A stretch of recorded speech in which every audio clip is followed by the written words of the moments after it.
डरावना जंगल। दोपहर की चिलचिलाती धूप में राजू अपने दोस्तों के साथ खेलने के लिए तैयार हो रहा था। उसके गांव के पास ही एक घना जंगल था जिसे लोग ड्रोना जंगल कहते थे। इस जंगल के बारे में बहुत सी डरावनी कहानियां सुनाई जाती थीं। राजू के दोस्तों ने कई बार सुना था कि वहां अजीबोगरीब आवाजें आती हैं और कभी-कभी लोगों का गायब हो जाना भी। एक दिन राजू और उसके दोस्त सविता, मोहन और गीता ने सोचा कि क्यों न इस जंगल की सच्चाई पता की जाए। सबने मिलकर निर्णय लिया कि वे जंगल में जाकर देखें कि वहां क्या है। जंगल में प्रवेश करते ही उन्हें चारों ओर घना अंधेरा और अजीब सी आवाजें सुनाई देने लगीं। राजू ने सबसे पहले कहा, हमें ध्यान से चलना चाहिए और एक दूसरे का साथ नहीं छोड़ना चाहिए। जैसे जैसे वे आगे बढ़ते गए, जंगल और भी घना होता गया। अचानक सविता ने चिल्लाते हुए कहा, देखो, वहां एक झोपड़ी है। सभी ने उस दिशा में देखा तो वहां एक पुरानी और टूटी-फूटी झोपड़ी खड़ी थी। मोहन ने डरते हुए कहा, क्या हमें अंदर जाना चाहिए? राजू ने हिम्मत बांधकर कहा, हाँ, हमें जाना चाहिए। हो सकता है हमें कुछ सुराग मिले कि यह जंगल इतना डरावना क्यों है। झोपड़ी के अंदर जाते ही उन्होंने देखा कि वहां एक पुरानी डायरी पड़ी थी। राजू ने उसे उठाया और पढ़ना शुरू किया। उसमें लिखा था, इस जंगल में एक रहस्यमयी शक्ति है जो लोगों को अपनी ओर खींचती है। जो भी यहाँ आता है वह वापस नहीं लौटता। इस जंगल का रहस्य उस पुरानी गुफा में छुपा है जो झोपड़ी के पीछे है। यह पढ़कर सभी के रोंगटे खड़े हो गए, लेकिन राजू ने हिम्मत नहीं हारी। उसने कहा, हमें उस गुफा का पता लगाना चाहिए।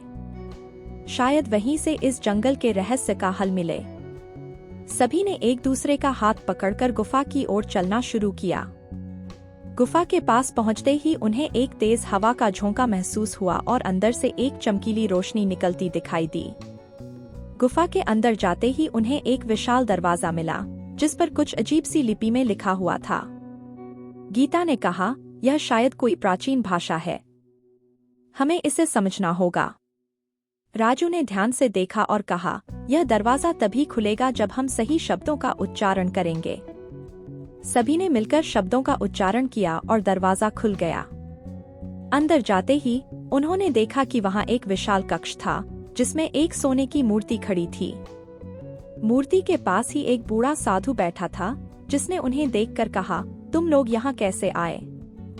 राजू ने सारी कहानी बताई और साधु ने कहा, यह जंगल वास्तव में एक रहस्यमयी स्थान है। यहाँ की शक्तियाँ बहुत पुरानी हैं और इन्हें नियंत्रित करना आसान नहीं है। लेकिन यदि तुम लोग सच्चे दिल से इस रहस्य को सुलझाना चाहते हो तो तुम्हें इस मूर्ति के पीछे छुपी सच्चाई को जानना होगा। साधु ने मूर्ति को हटाया और पीछे एक और दरवाजा निकला। दरवाजा खोलते ही उन्होंने देखा कि वहां एक अंधेरी सुरंग थी जो कहीं दूर जाती दिखाई दी। सभी ने हिम्मत बांधकर सुरंग में प्रवेश किया और धीरे धीरे आगे बढ़ने लगे। सुरंग के अंत में पहुंचते ही उन्हें एक विशाल कमरे में पहुंचे जहां चारों ओर चमकदार रत्न और गहने बिखरे पड़े थे। बीच में एक विशाल किताब रखी थी जिसमें लिखा था, जो इस जंगल के रहस्य को सुलझाएगा वही यहाँ की शक्ति का मालिक बनेगा। राजू ने किताब को उठाया और पढ़ना शुरू किया। उसमें लिखा था, इस जंगल की शक्ति को नियंत्रित करने के लिए तुम्हें अपनी सबसे बड़ी इच्छा का त्याग करना होगा। राजू ने अपनी दोस्तों से कहा, हमें अपनी इच्छाओं का त्याग करना होगा ताकि हम इस जंगल की शक्ति को नियंत्रित कर सकें और इसे वापस सामान्य बना सकें। सभी ने एक एक करके अपनी सबसे बड़ी इच्छाओं का त्याग किया और जैसे ही उन्होंने ऐसा किया, जंगल में एक तेज रोशनी फैल गई और सब कुछ सामान्य हो गया। जंगल अब उतना डरावना नहीं रहा और वे सब सुरक्षित बाहर आ गए। राजू और उसके दोस्तों ने गांव वालों को सब कुछ बताया और सबने मिलकर उस जंगल को एक सुरक्षित स्थान बना दिया।